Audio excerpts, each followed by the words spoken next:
Hello there, this is Joe Martin, pastor at First Baptist Church in Toledo, Washington. This is our cabin talk for this week. I know haven't done this for a couple weeks. I've been traveling, but I want to talk to you about values. There's an awful lot of talk in the general culture about values. There's all kinds of phrases like the value voter, which is kind of fallen out of favor in the last, maybe 8, 9 years, but the value voter, Christian values, even some, it's interesting to note that even atheists talk about having Christian values, even though they don't really believe in much else.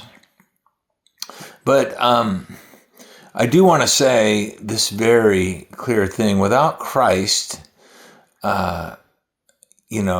your values are not really Christian.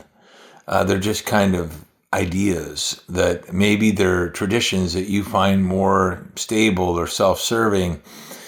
What it really takes to follow Jesus is you have to value him above everything else. Jesus made this very clear, and not in a kind of exclusionary way, but he said, he's in the book of Luke, chapter 14. He's got huge crowds following him. He turns around in verse 25. He says, "Now large crowds were going along with him. And he turned to them and he said to them, if anyone comes to me and does not hate his own father and mother, and sisters, and yes, even his own life, he cannot be my disciples. And whoever does not carry his own cross and come after me, he cannot be my disciple. For which one of you, when he wants to build a tower, does not first sit down and calculate the cost to see if it's enough to complete it? Otherwise, when he's laid the foundation, and is not able to finish, all who observe it will begin to ridicule him, saying, this man began to build and was not able to finish. Or what king, when he sets out to meet another king in battle, will not first sit down and consider whether he is strong enough with 10,000 men to encounter one who is coming against him with 20,000? Or else, while the other is still far away, he will send a delegation and ask for terms of peace. So then none of you can be my disciple who does not give up all his own possessions." Now, Jesus, these are really hard things, and I realize they've been abused and they've sometimes been taken out of context to, in a kind of cultic, kind of creepy way. But as I said, Jesus was not saying you can't be his disciple by exclusion. I do agree with Dallas Willard when he says, Jesus is not saying he won't let you be his disciple. He is saying you can't do it by ability, not by exclusion. You just can't do it. Unless you value him above all else, you will quickly give up when it becomes difficult. You will quickly give up when it becomes unpopular. You will quickly give up when it doesn't fulfill the needs that you want. And this is why all efforts to bribe people, this has been tried. Believe me, I've been a pastor for going on 45 years, or in the midst of my 45th year.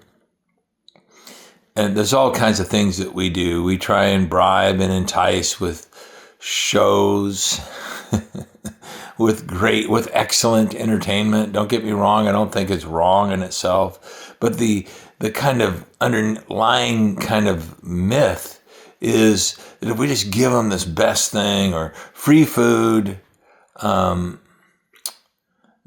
doesn't create disciples. That doesn't bring about apprentices of Jesus that really want to follow him.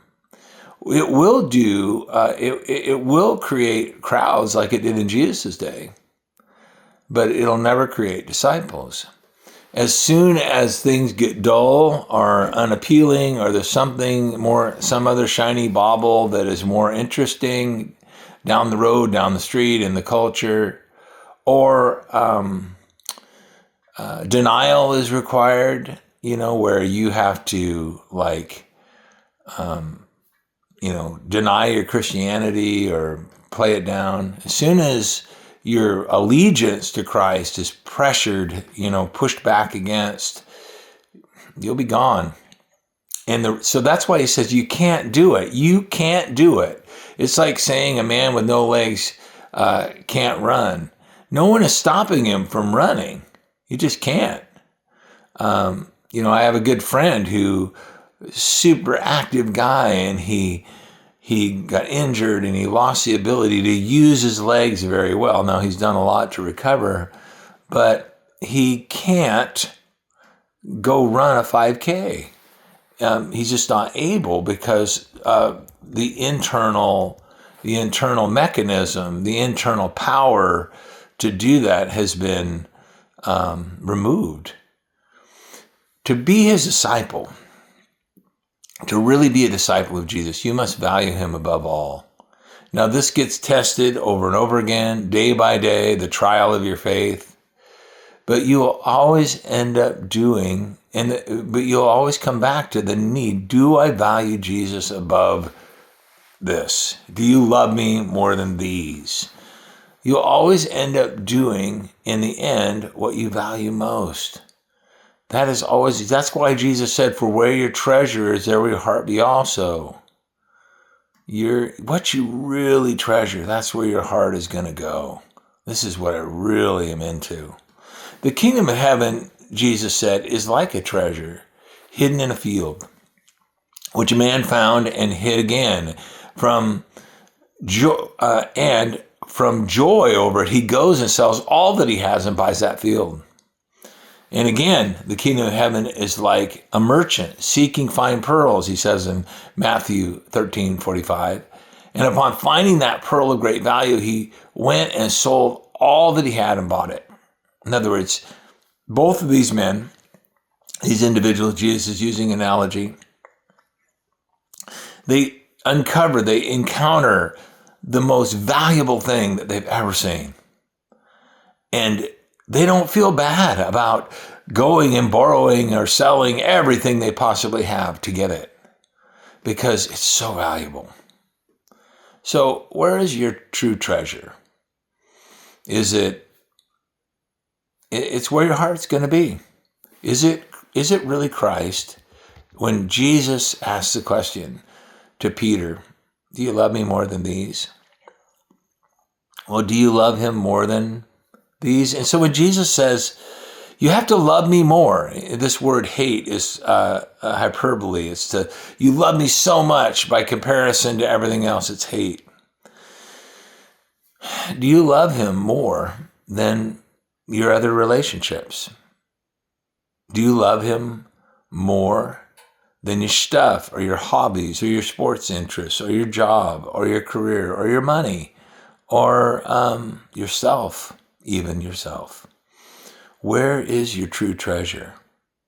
Because where that is, where your value is, that's where your heart's going to be. And so where is your true treasure? Is it in Christ? This is the real question. If you're going to you wonder, why is it that I just don't seem to be able to follow? I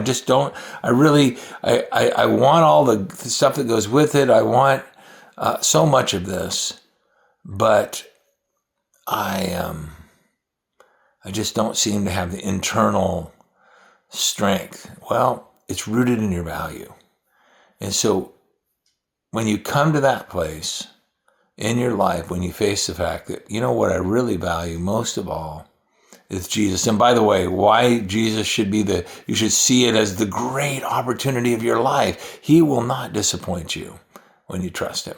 Now, this Sunday, we're going to begin a series of talks about giving friends Christ. It's really about you sharing the most valuable thing in your life in a natural, unjudgy. How do you share with your family and your friends what is most valuable to you? I really hope you'll come. The services are at 8 and 11, and then we have a breakfast at 9:15 and a class and classes, and we call it the breakfast class, and so we talk about application of these things. Really hope you come, and maybe bring somebody with you just to see what it's like.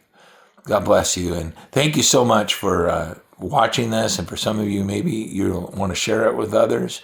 And thank you also for giving. If you want to, many of you, sometimes we forget, but you've asked me about, go to ToledoFirstBaptist.com/give. You want to give and set that up.